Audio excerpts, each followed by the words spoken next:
Head coach ng Lakers pinangalanan na habang gilas sunod-sunod ang problema sa injury. Pero bago yan mga idol ay huwag po nating kalimutang mag-like and subscribe sa ating munting channel. Matapos hindi swertihin sa pagkuha kay Don Harley ay bumaling muli ang atensyon ng Lakers sa dating player na si JJ Redick. At ngayon nga ay opisyal na itong pinangalanang head coach sa pagpirma niya ng 4 na taong kontrata sa koponan.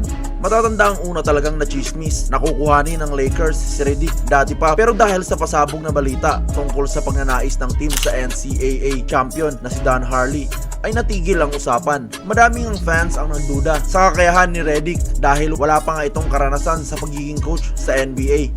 Kahit pa nga kasi naglaro ito ng 15 taon mismo sa liga, ay ibang-iba naman ang pagiging player sa paghawak ng isang team bilang coach. Hindi lamang kasi dapat marunong kang umintindi ng mga plays sa opensa at depensa. Kailangan mo rin kontrolin ang mga players mo para mas mabuo ang chemistry sa court. Sa kaso pa naman ng Lakers ay madami silang manlalaro na kilalang may ugali. At ang may pinakamalaki na siguro riyan ay ang kay LeBron James. Pero kung si LBJ lang ang pag-uusapan ay baka hindi ito maging problema dahil nga kasama ito ni Redick sa kanyang podcast. Sa show nga nila ay nagbatuhan sila ng mga idea tungkol sa basketball at hindi lang basta-basta ito idea kundi ang mga mismong play na tinatakbo. Kaya nga parang nagsilbing interview ang pagsasama nila sa podcast para makonsidera si Redick sa posisyon bilang head coach. Pasusubukan nga kung magaling talaga itong si Redick next season at ang una nitong magiging trabaho ay ang pagpili sa draft. Kailangan nga ay tamang players ang makuha niya, lalo na't madaming butas ngayon sa lineup ng kanyang team. Sa kabilang banda naman ay patuloy nga ang namomroblema ang ating pambansang koponan sa injury. Hindi lang kasi si AJ Edu at Jamie Malonzo ang mawawala dahil kasali na nga ang ating starting point guard na si Scottie Thompson sa unavailable players. Napakalaking dagok nga nito kay Tim Cohn, lalo pa si Scottie ang natural point guard sa kanyang mga napili.